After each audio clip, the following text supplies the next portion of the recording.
So I've just come back from watching the new Justice League. I was out shopping with friends, taking advantage of all the after Christmas sales. Some of my friends are into collector vinyl, lingerie. My intention for the entire day was, hey guys and girls, you know what will be fun? Let's watch the new Justice League film. And everyone started making excuses on, look at the time, oh boy, until I said, it's my treat, everybody, do not panic. And they were ever so quick to give up on the argument as soon as I said that. The film overall is really good. I really enjoyed it. It's actually similar to Suicide Squad. It was really canned by the critics on Rotten Tomatoes. I think it has a really poor score, like 35% or something like that. I haven't checked lately, but it was in the 30s, and oddly enough, the user scores was at about 89%. So I'm not too sure what critics have against DC, but Suicide Squad I actually thought was really good as well. This is better than Suicide Squad, I think, definitely, but I don't think either of them deserved the bad rap that they got from critics on Rotten Tomatoes. So the film centers around Steppenwolf, who invades Earth, and there's 3 mother boxes hidden on Earth. One's hidden with the humans, one with the Amazons, and the other with the Atlanteans. So if he combines these 3 energies, he can basically conquer Earth and please his boss Darkseid, who I thought was going to be the main villain in this movie. I won't say much more about that until the spoilers at the end, because I have to talk about spoilers about this. You just can't avoid it with Justice League, because you can't get to a lot of points that you want to talk about without getting to spoilers, but also want to warn you all so you know spoilers are coming. If you don't want any spoilers, you can stop watching and go see the film first. So Steppenwolf is trying to conquer Earth, and of course Batman is putting together the Justice League, traveling around the world, trying to get together, well, he's already got Wonder Woman, he's trying to get Aquaman, the Flash, Cyborg, and at this stage the fate of Superman is up in the air, because this takes off immediately after Batman vs Superman, where Batman and Superman were trying to kill each other, and as we all know, unfortunately, Superman died in the end. He was killed. And at the very end of the film, you can see the dirt rising off the coffin, like there's, something altering gravity, like the Superman power is still there, and no one could be certain whether or not Superman was dead or coming back or anything like that. His fate is revealed in this film, but I'm not going to talk about that until the spoilers. Now, I do have to talk about Batman. Batman has gone from one extreme to the other, and there are a few flaws with Batman in this movie. What I liked about Batman in Batman vs Superman was he was absolutely brutal. This guy didn't really care about innocent civilians that much, but also more noticeably with the bad guys, he'd actually kill them and have absolutely no remorse and no mercy whatsoever. You mess with Batman, you're dead. And it was the same kind of feeling with Superman as well in that movie. It was a very dark kind of Zack Snyder feel to it. It's like superheroes can be a little bit bad and have a dark side. They can be brutal just as much as the villains, and that was clearly evident in Batman vs Superman. This one goes to the other extreme, and obviously clearly Bruce Wayne, aka Batman, is distraught that Superman is dead, and he realized that Superman symbolizes hope, and he was a good guy, and he pretty much saved the Earth from doomsday, but it just seems like the brutal Batman is completely gone. I think they've just taken it down way too far. They still should have kept that brutal Batman in this. He shouldn't become just a complete pansy straight after one film. I just think it was a big change. I prefer the brutal Batman. If you want to turn it down a bit, but not this much. I think he's just gone down way too much.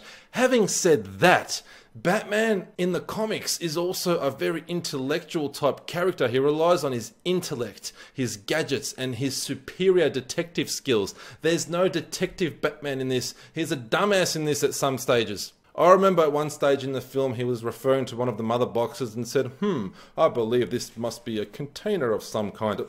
Oh, really, Batman? Batman wouldn't have to guess stupid crap like that. He would know exactly what the mother box was. Batman does his research. He's got all that high-tech equipment in his Batcave. He knows what's going on. He's always one step ahead. That is what Batman is like, and they've screwed that up completely. Maybe because Cyborg is in this. Cyborg is like the tech guy. He's ultra smart, has a very high IQ, and knows pretty much everything there is to know about computers. Now he's a cyborg, and he's developing and evolving as a cyborg. He's always gaining new powers and learning how to use them all. So you've got this really intelligent man who's half cyborg, which, by the way, the CGI effects were terrible. He was just so clunky. I mean, there was times in the movie where Cyborg had like a hoodie on, and you could see sort of lights glowing underneath the hoodie. That looked a lot better than his actual Cyborg costume. The Cyborg CGI was terrible. I think they completely screwed that up. It was so clunky. I hope that they change it in the next film. It was just terrible.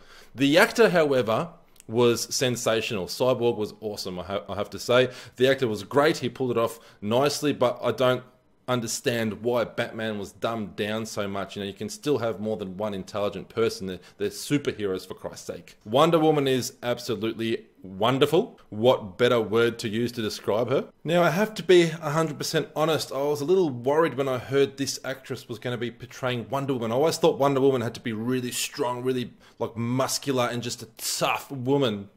And when I saw Fast and the Furious, she was in, I think, Fast and the Furious 4. And I remember her in this bikini and she was just absolutely anorexic skinny. And I thought, how could she pull this off? Her accent, I don't think would have suited the film. But I have to admit, I couldn't imagine another Wonder Woman. She's super convincing and fits the role perfectly. I think she even, put on a bit of size just to be Wonder Woman. Either way, she pulls off the powerful superhero, half Amazon, half goddess, delightfully. She has a great part in this film early on where there's a bank robbery and we see Wonder Woman solo doing the good thing and then stopping the robbery and taking out the bad guys. And she's just always getting in there. She just has no fear.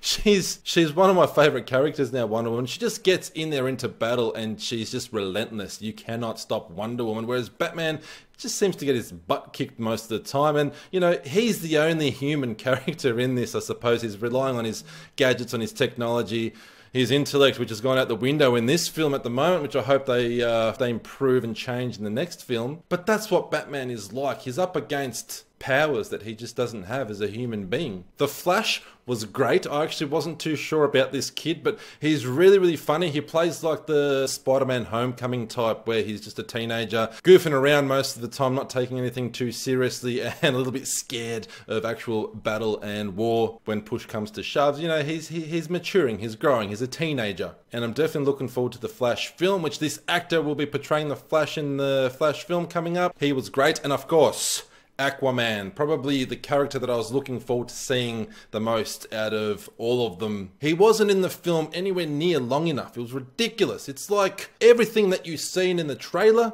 was all that you saw in the movie. That was it of Jason Momoa. That was it of Aquaman. We needed more Aquaman. It just wasn't enough for me. So there are flaws to this film and I'll be going through them as well as all the positives because there is a lot of good in this movie. DC is finally turning things around and Wonder Woman, which was probably the best DC movie to date, or it definitely is the best DC movie to date. I think nobody can really argue that. Maybe 1% of the population might somehow. But this has followed suit in many ways. They're definitely stepping in the right direction and I think the next project will definitely hit the nail right on the head. Now, another flaw I felt to this movie was the way Steppenwolf obtains these mother boxes. There are 3. The first one, when he first appears from the Amazons, was amazing. The Amazons did everything they could to keep the box out of Steppenwolf's hands. There was an awesome chase scene, then tying up the box in the lasso, shooting an arrow and just dragging it along, and Steppenwolf comes out like diving through midair and flying around and knocking horses just with his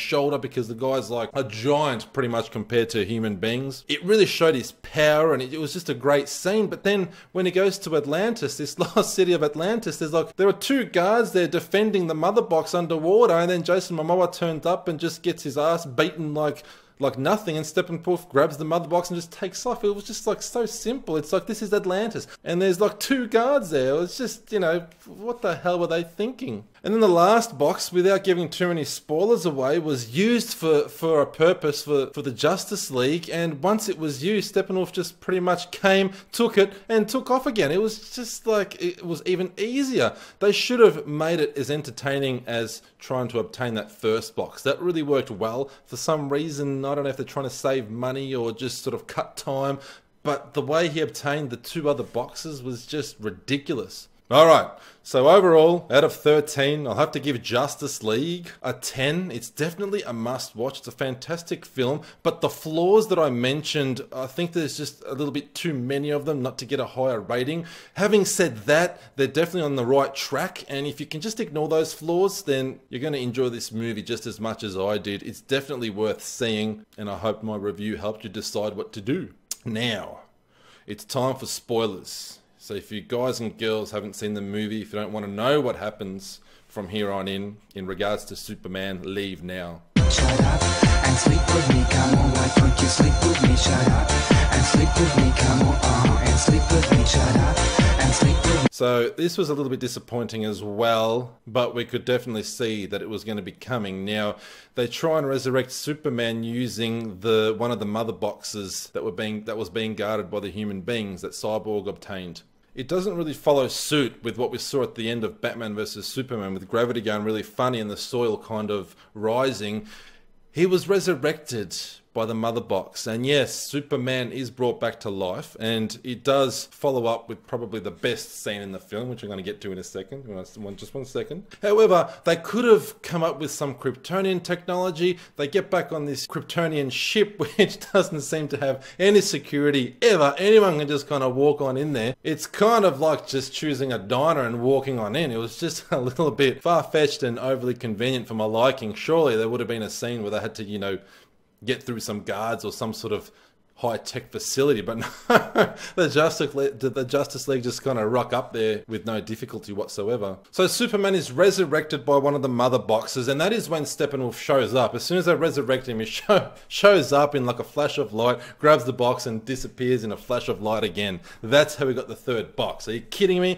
Absolutely ridiculous. Should have had at least some sort of mini battle with the Justice League right there and then. However, shortly after, Superman, once he's resurrected, is obviously confused, and this is the point in time where we don't know whether Superman's going to be like a zombie Superman or be all evil, because Superman has gone evil a couple times in the comics, or several times in the comics, so it's definitely going to happen at some stage in the films. Even though he was brutal in Batman vs Superman, he wasn't actually quite evil. There's Black Suit Superman as well, which was an option. They could have used that as a resurrection method rather than the mother box. But they didn't go with the Black Suit Superman, they went with the mother box, and then once he's resurrected, he just flies off and lands in the city. He's clearly confused. Justice League follows him, all the members follow him, and this was probably my favourite scene in the film. Superman is confused. He's not quite himself, like the guy's been dead, so, give him a break. It's going to take him a little while to readjust his brain chemistry and, figure out who he is and what's going on, and he starts attacking the Justice League. And what we actually witness is Superman absolutely whipping the butts of Batman, Wonder Woman, The Flash, Cyborg, and Aquaman 5-on-1, and he just beats the living daylights out of all of them. They had no chance against Superman. It just goes to show how powerful of a character Superman really is. He's practically overpowered. And in the comics, like this overpowered Kryptonian, he battles enemies that are definitely challenging to him. Galactic superpowers beyond the knowledge of any human beings on Earth. However, there's pretty much nothing that can combat Superman on Earth other than, if you've got kryptonite handy, which is supposed to be like unobtainable considering it's from Krypton, a planet that no longer exists, but somehow it shows up every now and then. Not in this film, however. And even Steppenwolf as the main villain has no chance against Superman. Superman can single-handedly take out Steppenwolf. He can single-handedly take him out.